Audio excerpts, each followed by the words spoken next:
In Chapter 2 of course 2373, we are going to discuss the IDE or Development Environment features. Part of this specific chapter, first I'd like to describe the integrated development environment.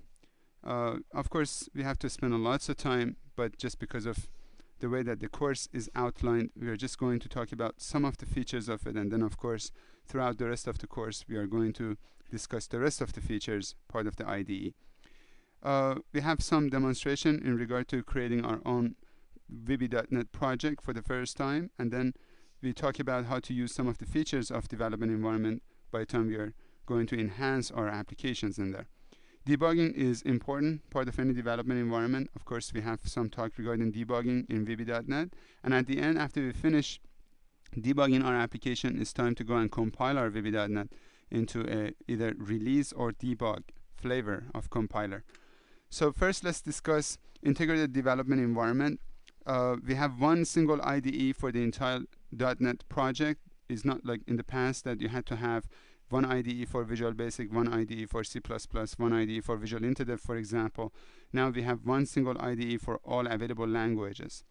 Let's demonstrate that for a second. If I launch Visual Studio.NET for the first time, as you see, it has the same IDE for all available languages. I'm launching this particular IDE, and I of course get into the detail of many of the features in here, as you see. But first time, if I click on New Project, as you see, the screen shows VB project, C# project, and C++ project right from the same IDE. Also, if you have the latest version of Visual Studio.NET, or you have installed additional CD, you're going to get also J# projects in here. There are other projects in regard to deployment, which we have some talk in regard to it in Chapter 10.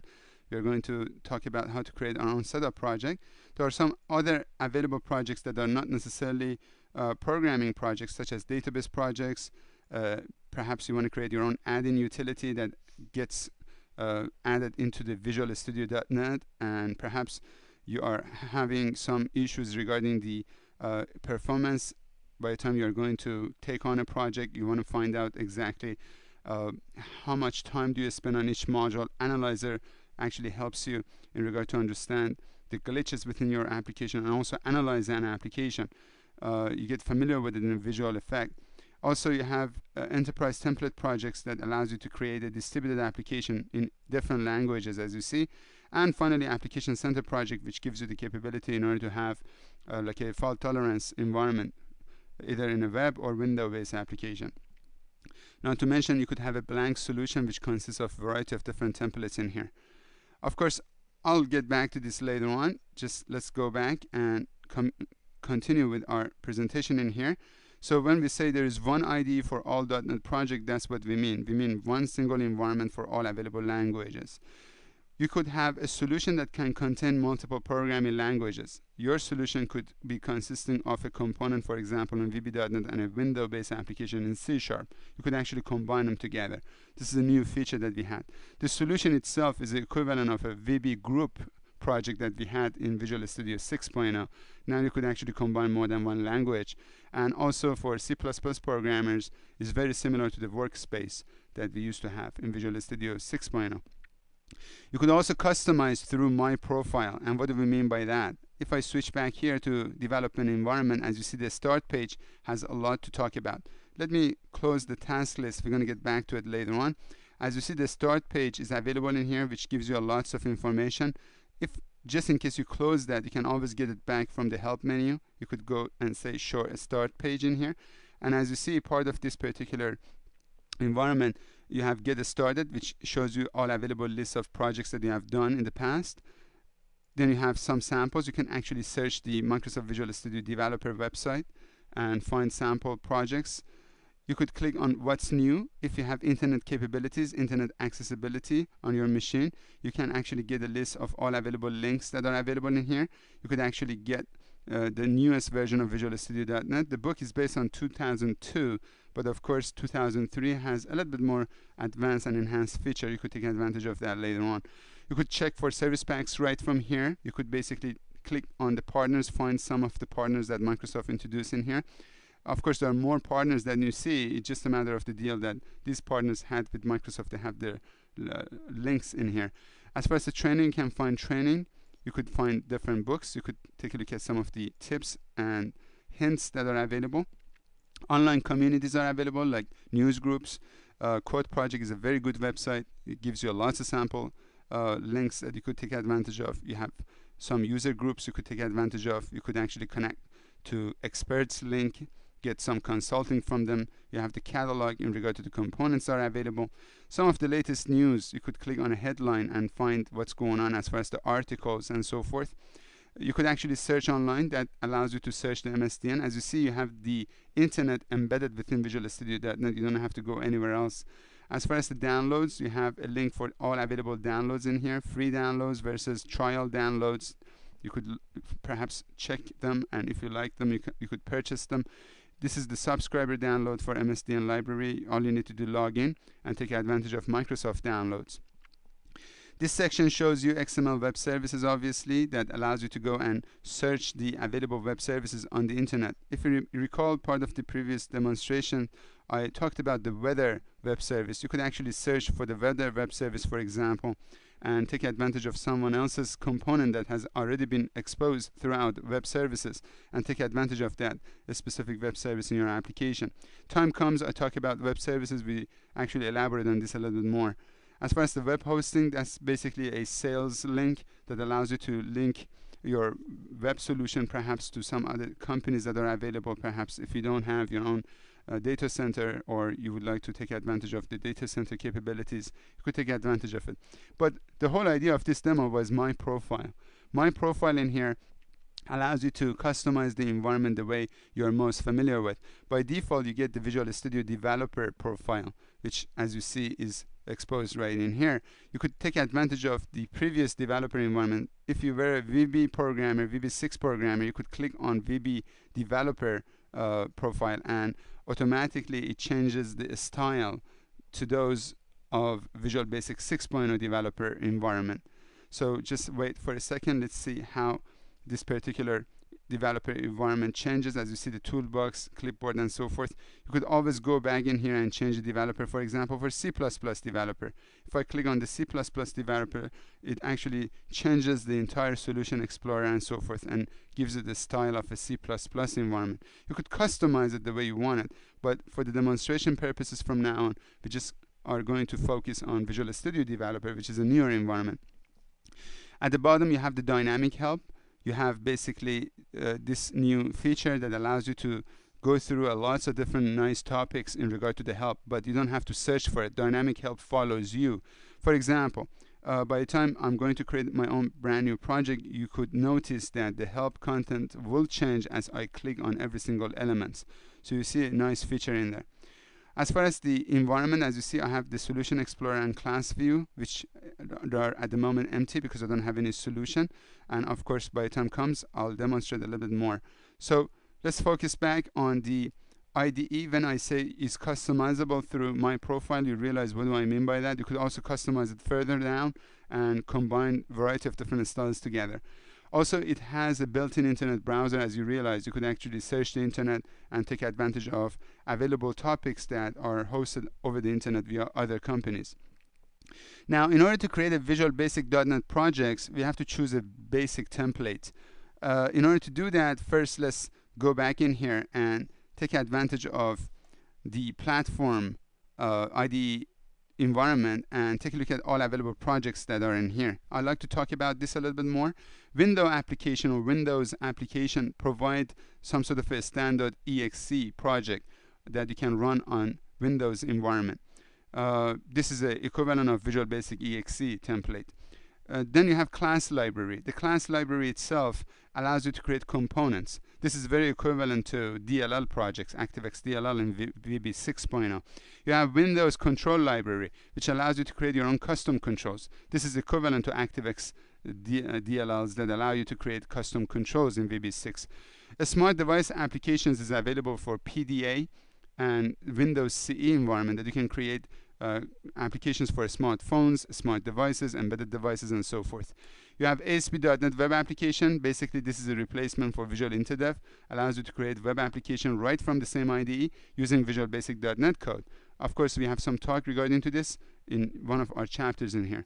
Also, we have ASP.NET Web Service, which gives you the capability to create a component that can be hosted over the internet and using the SOAP and HTTP protocol in order to share that. We have Windows Service, which allows you to create Windows services. You could start, stop, pause the services. You could actually create a service that can be installed on your operating system. Of course, Windows Service can only be available on Windows NT technology environment, like Windows NT, Windows 2000, and XP. 95 and 98 don't have a concept of services, so you cannot run this kind of application on those. You have Console application, which gives you the capability to create a command prompt application. You didn't have these two features before. Web Control Library is very similar to Window Control Library, but obviously you're creating a control for web solutions. Of course, we have empty window project or empty web project, so you could take advantage of this blank container and bring the existing components that probably are available from other projects and enhance it a little bit further down. And also you have new projects in an existing folder. That's basically good for either Windows or web form. You can actually create a project on an existing folder that probably has been installed somewhere else. So when we are discussing basically the project templates, that's what we mean by available projects. Of course, we're going to have some other slides that talks about it. Also, we have analyzing project structure, which gets into the detail of the extension of available files that I'd like to talk about. We have some talk regarding assemblies in the next few slides, and of course, sometimes you are referring to some other components from other projects. So we have to understand two different types of references, window reference and web reference. And then, of course, we are going to discuss namespaces, which allow you to come up with a unique naming convention. So other programmers can take advantage of your component and uniquely identify your component. And in regard to creating a namespace, of course, you could create a namespace as deep as possible. Like you could create a hierarchy of available namespaces, and you could import an existing namespace, not necessarily repeating the whole fully qualified name in there. And of course, at the end, we have some talk regarding the project properties. So let's get started and talk about choosing a project template. As I mentioned earlier, you have a variety of different templates available, which I've already explained them to you. Depends on the type of project that you're dealing with. You might want to go with, for example, a specific project. Most of our projects that we are going to deal with are window-based applications throughout this course. Of course, in one chapter we are going to discuss class library. In another chapter we talk about control library, and we talk about ASP.NET and ASP.NET Web Services. In this class we are not going to talk about Windows services or console web application, and we are not going to discuss web control library either. There are other courses available. So part of these templates, after you chose any of the existing template, Microsoft depends on the template, provides you with the skeleton code, so you could get started with some of these projects. As soon as you choose a project, you're getting the following files. First, you have to specify the directory location, and after you chose the specific template, you're going to get a list of available files. One of the files that you're dealing with is SLN file or solution file. Let's actually demonstrate that by creating our own window application. I'd like to navigate to a specific location, which I've already prepared in here. I'll call it VB.NET samples. That's the directory that I'm going to work with from now on. And basically here, I like to call it, for example, chapter 2 demo. So if I click OK, automatically Microsoft provides me with a solution. Now, meanwhile, this solution is getting built here. I'd like to switch back to that directory. And as you see, under this directory, I have the following files. Let's go and switch this to a detail pane. And as you see here, we have these files get created. Still, the project is getting done. Now, as you see, we have the SLN extension, which stands for the solution. That represents the whole solution as a whole. And then, of course, we have basically the SUO, which is standing for solution user option. That means any options that you set right from the tools menu, as you see in here. On the tools, if I go to the options, if I set any of these available options, all these options will be saved under that specific file. Some of the options that are available is like text editor for the languages, for example. Perhaps you want to see the line number. You know, that automatically will be saved, part of the project itself. So next time you're opening it, whatever options you have set in here, it will be appeared. Other environment are available. You could actually take a look at the fonts and colors that are available. You could change the type of the font, for example. I'd like to change that to be Arial and, for example, 12. That makes it a little bit larger for our demonstration purposes. So if I switch back in here, as you see, the font is a little bit larger, so you could take advantage of that. So whatever options I save will be saved under SUO. There are other solutions available, such as, for example, the VB extension. The VB extension is common between modules, forms, and classes. So as you see in here, I have automatically a form1.vb, which represents the form object. Everything is object-oriented, so everything is class-based. So as you see in here, we have basically a class as form1. So the form itself is class. That means you could inherit from it. You could basically create this as a baseline and design your application on top of this. Not to mention that you have also ASMX extension. As you see, ASMX extension is good for web services. By the time we have some topic regarding the web services, you realize that that extension will be also created. Web forms or ASP.NET Web, they allow you to distinguish them by looking at the specific extension ASPX. And then you have global application classes, which is the equivalent of ASA in ASP. ASAX now is available for web application. This is a file that can be called as soon as the web application gets started. So all of these extensions are available. No matter how many modules, classes, or forms you have, the extensions are, all of them is VB. All of these VB files get compiled under the bin directory, and you're going to see either an exe or a DLL. So you'll see in a minute, by the time I compile this application, you get that DLL or exe. Don't forget that there is a solution configuration in here. You have debug or release. If you are going to debug your application, you have to have that under debug, because the symbol files get created so you could debug your application. By the time the solution is finished, you're ready to deploy it, it's better to go under release and compile it under release, because the size of the DLLs and the assembly becomes smaller, and of course release has more customization and optimization code that allows you to run the application a lot faster. So please keep that in mind by the time you're ready to deploy. So now let's go back to our discussion in here, and let's talk about assemblies. What do we mean by an assembly? An assembly is an exe or a DLL file with other supporting files that make up a Visual Studio.NET application. And of course, you could refer to this assembly and take advantage of it throughout the rest of the applications or projects. In the past, in Visual Basic 6.0, if you wanted to refer to a specific component, you had to create either a service or exe component, or create a DLL or in process in order to take advantage of it. Now basically you could have a window-based application and refer to that window-based application and take advantage of some of the components. So that's what we call it, an assembly. That means your solution can be a component of my solution. That makes it very robust and makes it very flexible in order to be reused. That's the new environment, of course. Also, the .NET Framework provides predefined assemblies that are already available. Microsoft has already provided those assemblies to us, so we could take advantage of it. We have talked about many of them, such as ADO.NET, such as, for example, web services concept, such as, for example, threading model, such as diagnostics that you could connect to a performance counter and find out what's going on in your system, based on that make an adequate decision. Assemblies are created automatically when you compile source files by clicking on Build on the Build menu. Or you could go with the command line utility of vbc.exe. vbc is a compiler command line switch that allows you to go and compile any specific solution in there. So sometimes your project relates on other projects. For example, you are going to refer to someone else's project. For that, you need to refer to your own perhaps solution or to someone else's solution. In order to do that, as you see on the reference folder, you could actually right click and add a reference, add a window reference, or add a web reference. By clicking on add a reference, you actually see a menu that allows you to refer to all other .NET components that are available in here.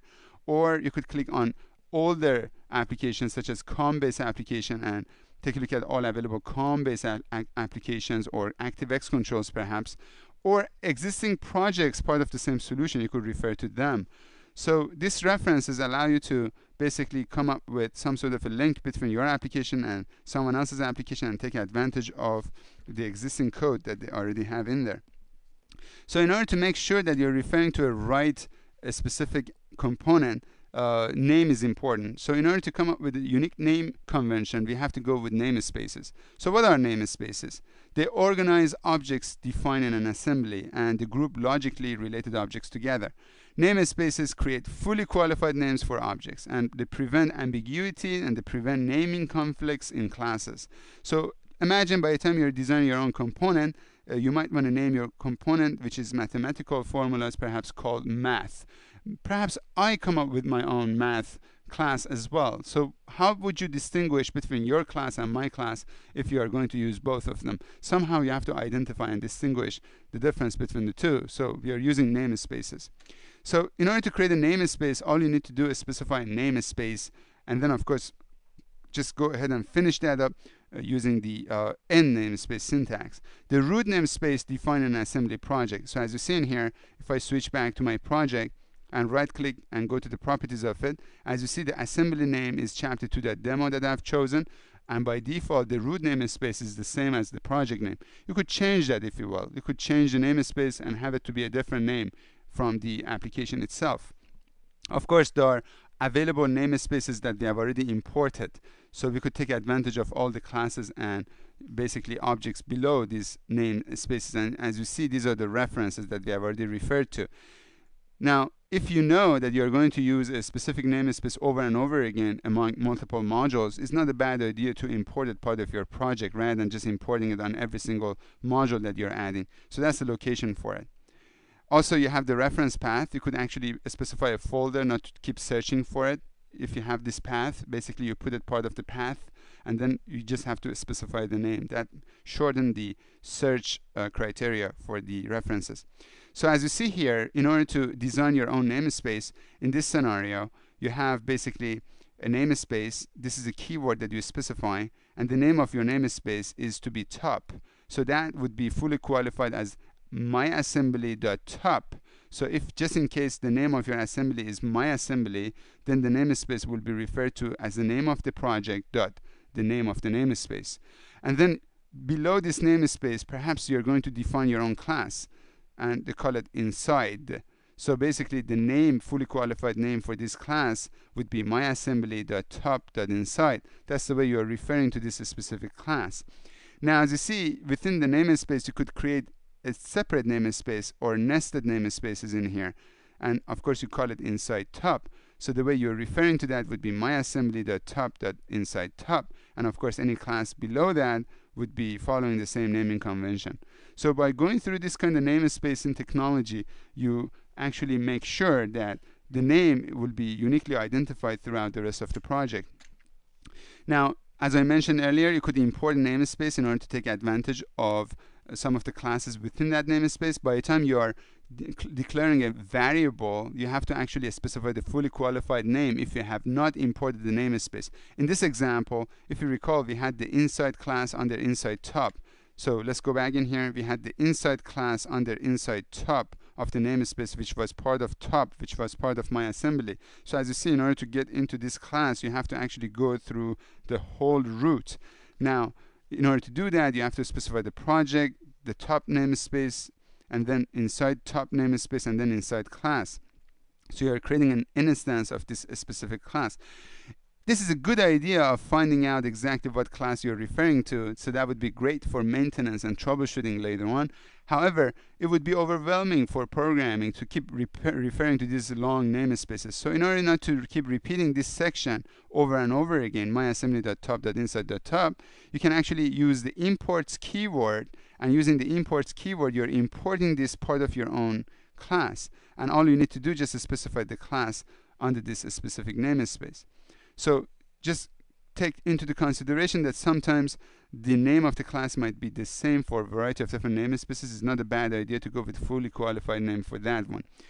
Also, you could create an alias, not to keep repeating this over and over again. You could actually create an alias and say import, specify any word that you like and make it to be equal to the namespace itself. And then you could refer to that alias like you're referring to the fully qualified namespace in there. In order to set the project properties, there are available lists in here that you could go and configure them separately. You have common property settings. If I switch back in here, part of my project, I can go to the properties of it. As you see, the common properties gives you general information. Part of the general information, you could set the assembly name. You could specify the window type. As you see, you could change the window application to be console or a component. You could actually set the startup object to be either a window form or could be just a sub main. This is very similar to those C++ application that they have a main sub procedure. Basically, sometimes your project wants to start with a main and you want to do some initialization in there and then show a splash screen perhaps and then go through the rest of the execution. Also, you have the root namespace that you could change in here. Part of the build, as you see, you could specify the default icon. Instead of having this icon, you could actually search for more icons in there and have your own custom. By default in VB.NET, option explicit is on. That means you have to declare a variable before using it. That's a pretty good technique in order to eliminate some of the logical errors. You have option strict off. Basically, this option strict makes sure the type checking is not being enforced. Just in case for backward compatibility, you could turn that on. And finally, option compare is based on binary. You could also have it based on text. So option compare also checks the object comparison based on a binary value. As I mentioned, you have imports. You could actually import your own namespace in there and then say add import. Of course, you have reference path, which I've referred to it already. You could specify a specific folder and make that as a guidance for your references. You have designer defaults based on a grid or based on a flow. You could basically use the grid and that gives you a exact location for the place that you want to just place a control in there versus a flow that just keeps flowing and places the control right after each other. I'm going to demonstrate that. And of course, target schema is based on IE5. As you see, automatically .NET supports Netscape Navigator as well. Also, the client-side script for web-based solution is JScript, of course. You could switch it to VBScript. It's totally up to you. Also, you have configuration property setting, which is debugging settings and build options. So as you see in here, part of configuration settings, you have debugging options. By default, by the time you're debugging, you're automatically starting the project. You could start an external project, if you will, just in case if you are dealing with like components, you would like to go and launch another program that debugs your component perhaps. You could go with the URL. You can jump to a URL settings and take advantage of it. If just in case you have command line arguments, like for example, you want to pass some command line in order to have the execution to be run differently, you could specify it in here. Where would you like to start the working directory? You could use the remote machine in order to launch a remote debugging. You could also set the always use Internet Explorer when debugging web pages. That's only available when you have a URL, obviously. If you have window-based, that doesn't make any sense. And then, of course, as far as the debugger, would you enable unmanaged code debugging? That means, would you like to go and debug COM-based applications also? It gives you the capability to do that. Would you like to debug SQL Server applications? In case that you have URL, you can, of course, set the ASP.NET debugging and ASP debugging as well for backward compatibility. As far as optimization, you could also remove integer flow checks for some of the CPUs. You could enable optimization. You could enable incremental build, automatically provides versionizing for you. As far as the build, automatically places under the bin directory. By default, it's set the general debugging information because we have set the debugger in here. You could also remove that and don't generate debugging information. That means doesn't generate symbols. Register for COM interrupt is only available when you are creating a component that you would like to expose that for older application. Let's say you are creating a .NET component that likes to also be used in a Visual Basic 6.0 environment. Also, as far as the warning, would you like to enable build warning? Would you like to treat compiler warning as errors? Would you like to have debug or trace information part of your application, which are advanced techniques? We're going to talk about it. Would you like to have custom constants part of the project? So you could take advantage of them in here instead of defining it over and over again part of different modules. As far as the deployment, you could override an existing file. So anytime you're compiling, you're getting the latest result as one single file. So you don't have to search for it. So we talked about a variety of different environments in here. And of course, these are the topics that I needed to go through. So I believe that I've already demonstrated how to create a VB project. Now let's go ahead and finish this demonstration by basically giving more capabilities in there. As you see, the form is available. We can actually use the toolbox. There are a variety of different tabs in here. By default, we are in Windows form. There are a variety of different rich controls available. They have been enhanced in comparison with VB6, which throughout the course we're going to talk about many of these information in here. You could also refer to the ADO.NET like data tab, which allows you to create connection, command objects, and so forth. We're going to talk about this later on. As far as the components that are available, you could actually communicate with the file system objects, event log, performance monitor, message queuing system, service controller, which allows you to stop, start, and pause services. You could actually deal with the processes, deal with basically documents, XML documents, and deal with the clipboard ring. That means you could basically drag and drop some of the code in here and use it as a, for example, reusable code. You could use the clipboard ring in order to use this specific text over and over again as a toolbox. So that's a very fantastic tool that allows you to save some time regarding copying and pasting objects. So you could just drag it over here, and instead of wasting your clipboard object, you could actually take advantage of this clipboard ring in here. You could also create your own basically tabs and customize the toolbox by adding existing COM components or basically .NET Framework components into it, and basically take advantage of that. So now let's switch back in here and basically go through the rest of the screens, and of course at the end I'm going to compile my application and you see how this thing works. So in the next few slides we are going to discuss Solution Explorer, Server Explorer, Object Browser, Task List, Dynamic Help, XML Features, and recording and using some of the macros. So let's get started with basically Solution Explorer. As you see, part of this project I have the Solution Explorer. Solution Explorer shows all available files that are related to this particular project. As you see, you don't see all the files. You can click on this icon which says show all files, and as you see, there are more folders and files that are hidden. Each form has a resource associated with it that holds the information about binary objects and graphics. Also, you have assembly info, which we don't want to get into it just yet. It talks about assembly information. How would you like to configure your assembly? If you recall, at the beginning of this topic, we talked about Common Language Specification compliant. By default, it's true. That means if you are violating the Common Language Specification, it just fails on you. It doesn't build it, so you have to go fix it. You could make this to be false if you don't care about other languages. There are more, of course, that we need to talk about this particular file, which time comes I'll explain it to you. And of course you have the form, you have the references, and basically any other files and folders that might be available in here, you can see them. So since I've already created the object in here, is not being built just yet. That's why you don't have any DLL below this or any exe below bin, but as soon as I compile it, you'll see that that file gets created. In order not to interfere with some of these resource files, I'm just going to close the show all files and make it hidden, and only deal with the files that I am going to deal with throughout this demonstration. So Solution Explorer, it gives you the capability in order to adjust the properties for the solution and the projects available. Now if I right click on the solution, we have some properties for the solution itself. If you have more than one project, you could specify which project is going to be the startup project. At this point I have only one project, but you could have more than one project and specify different actions on those projects. You could also have project dependency. Some of the projects are depending on other projects, so you could set that up. By the time you're compiling the entire solution, it knows which solution needs to be built first, because perhaps you're referring to that solution that has not been built just yet. So you could actually set that up. As far as the debug source file, these are the location and debug symbol files, just in case if you would like to add yours.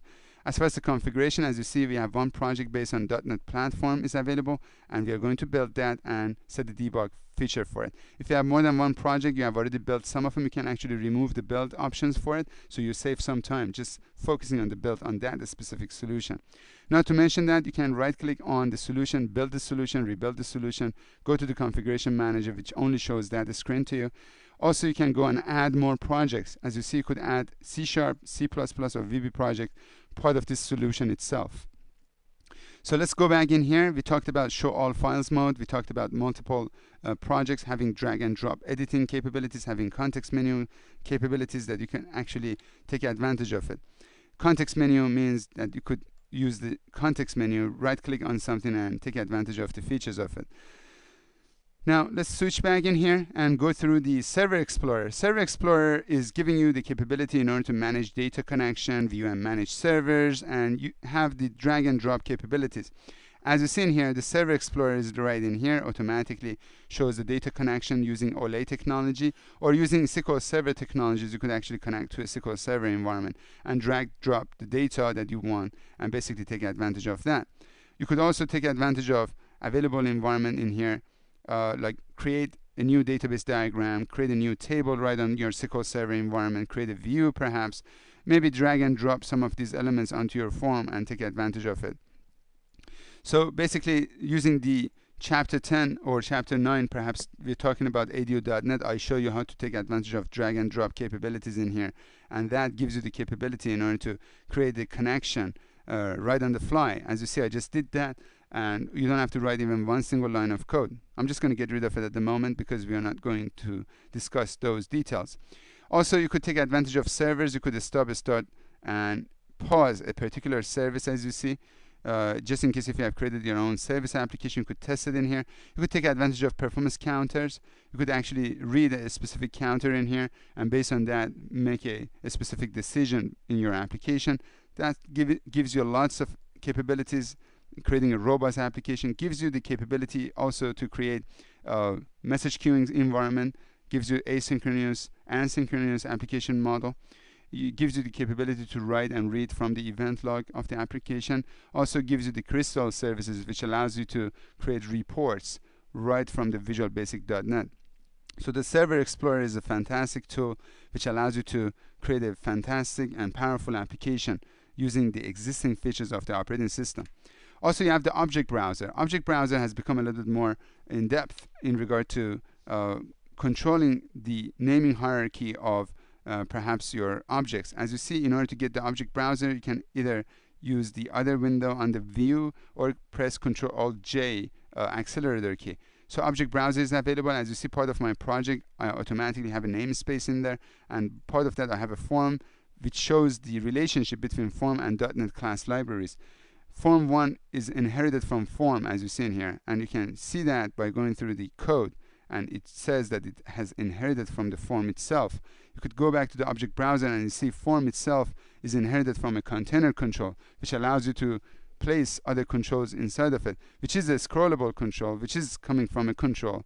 And of course, the control itself is a component which is being derived from the object itself. So you can see the hierarchy of the classes within .NET using the Object Browser. Not to mention that here, part of the Object Browser, it shows all available functions and methods of that particular class. You could take advantage of it and understand how to work with it. So you have online documentation about this particular object. You can actually see exactly how it works. You could click on the relationship between these objects together and automatically navigates back and forth between all these components. So Object Browser is a very good tool for you to go and find out regarding the object itself. So it shows the method, it shows the properties, it shows basically the description for that, and examine how .NET Framework class libraries use inheritance. Also, you have a list of all available libraries, your library and other libraries, and of course shows the namespaces for you, and of course shows the class name and shows the inheritance. So you also have task lists, which of course a lot more powerful in comparison with Visual IntelliDev task lists. You can always go back to the task lists by going through other windows and select task lists in here. By default, there is no task associated. You can actually right click and basically show all available tasks in here. You could obviously add your own task in there just as a actually inside documentation within your own code. You can add your own task in there and perhaps let yourself know what you need to do before you leave the office perhaps. Beside that, if there is any error associated with your code, for example, if I go intentionally say message box hello world, intentionally I'm causing that problem. As you see, automatically task list shows what's going on with your code. So you could actually double click on it and jump right there. And by fixing that error, automatically the task list, it actually fades away. So you could take advantage of that. Also, you could basically go to tools and select options, and on the task list specify some of the common tokens. And if you have these common tokens, automatically the task list shows it. Like for example, to do, if I switch back in here and specify a comment and say to do and say something, automatically that will appear under the task list. So that would be a fantastic way in order to find exactly where to go and what to do regarding the code itself. Not to mention that you have the technology of having multiple views. If you have a long list of available code in here, you can actually switch between the design and between your code specifically and navigate through it accordingly. So instead of just like being worried about having the scroller to go up and down over and over again, you could actually make a portion of your document to be staying intact and then scroll the rest of it. So you have two different views for the same document itself, so you could take advantage of it. As you see, I just exposed window form designer generated code, which I don't like to talk about at the moment. We have other chapters we're going to discuss that.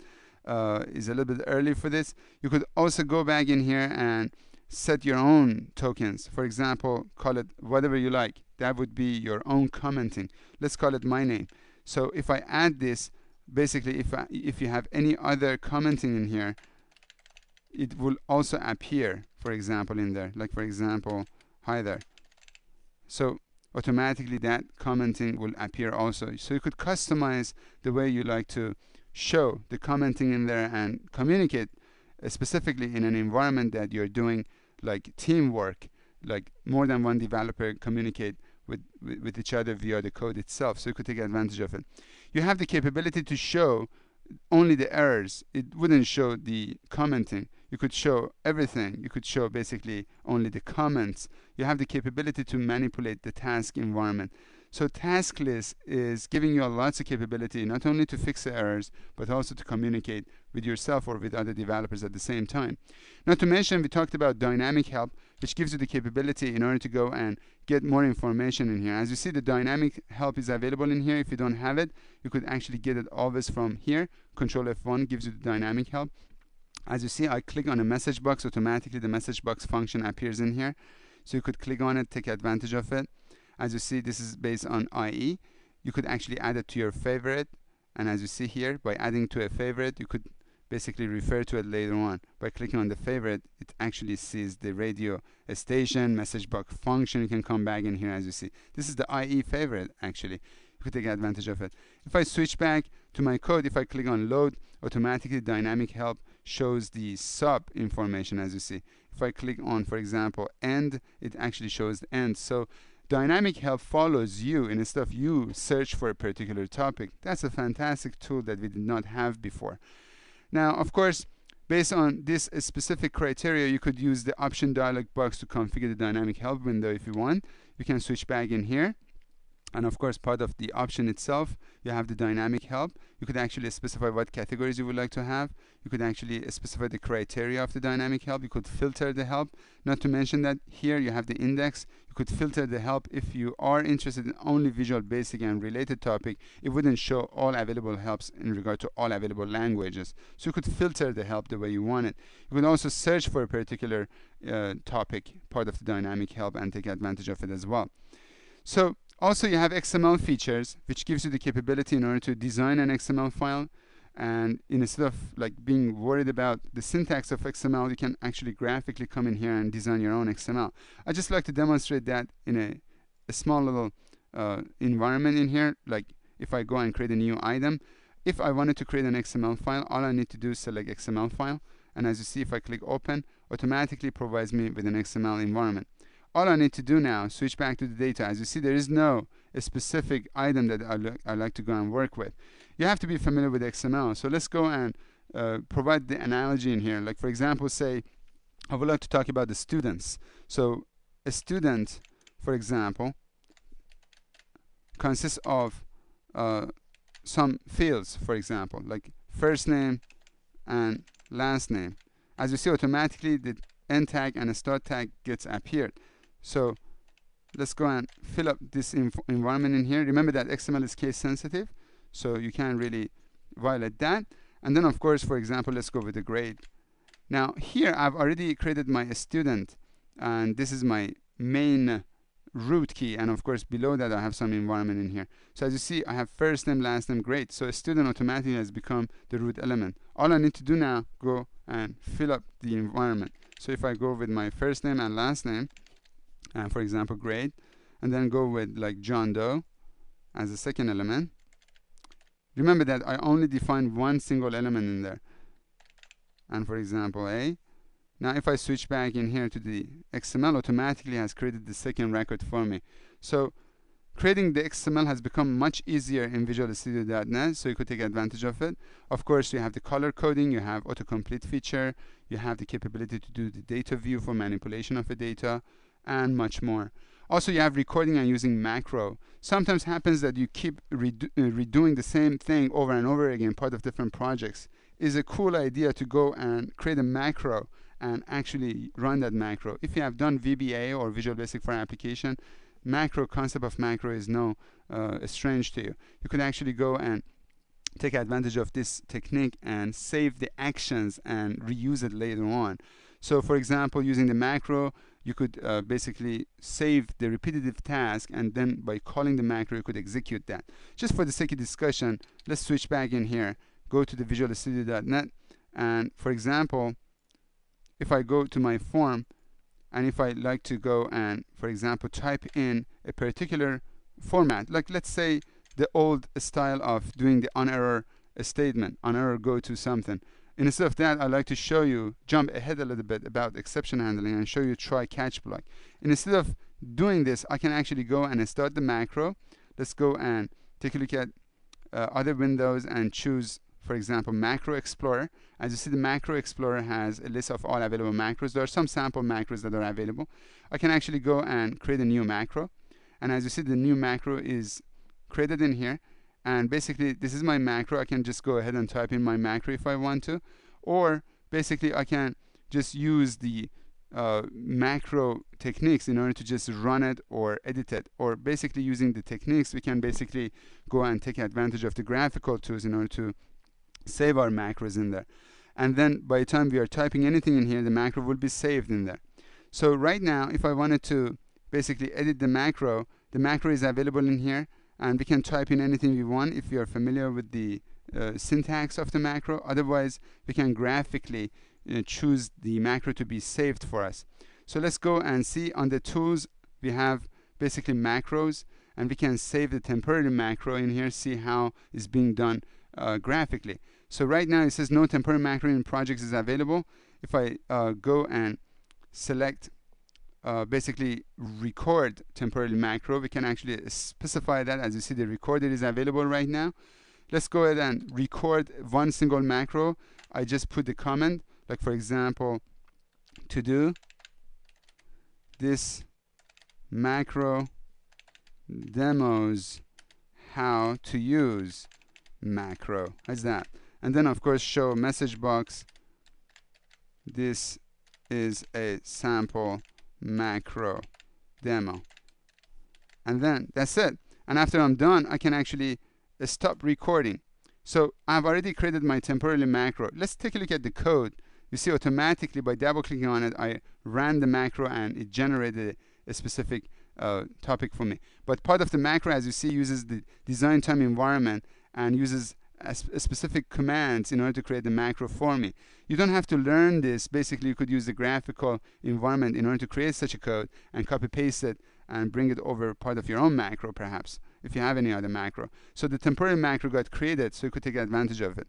Now I do have a macro. Let's go and say that I would like to add a brand new, for example, form. Now I create a brand new form, and I go in here and I basically click back to the macro, and all I need to do, run the macro, automatically adds that for me. So I don't have to repeat the same line of code over and over again. So you could take advantage of this technique in here. So using the macro, you could use the toggle line number, you could do the save and load window view, you could actually debug the macro, you could do lots of different things. It gives you a brand new IDE, so you could take advantage of it. I've already demonstrated that for you. Now let's talk about debugging application. You could set breakpoints. You could basically stop at a specific line of code. You could debug the code. You could basically use the command window in order to take advantage of some of the features of IDE. Now let's take a look at this demonstration. If I wanted to execute my basically, let's say, solution, let's get rid of some of these links in here. If I go to Solution Explorer, I just like to get rid of my form 2. I don't want to use it at the moment. On the form 1, as you see on the form load event, I'm showing a message box in here. Let's get rid of the rest of this text. Now, in order to specify debugging, if I just launch this for the first time, my application shows a message box and then basically shows my form. Now, if I wanted to stop at this point, you could actually right click in here and insert a breakpoint. Or you could press F9 and basically have that breakpoint to be available in here.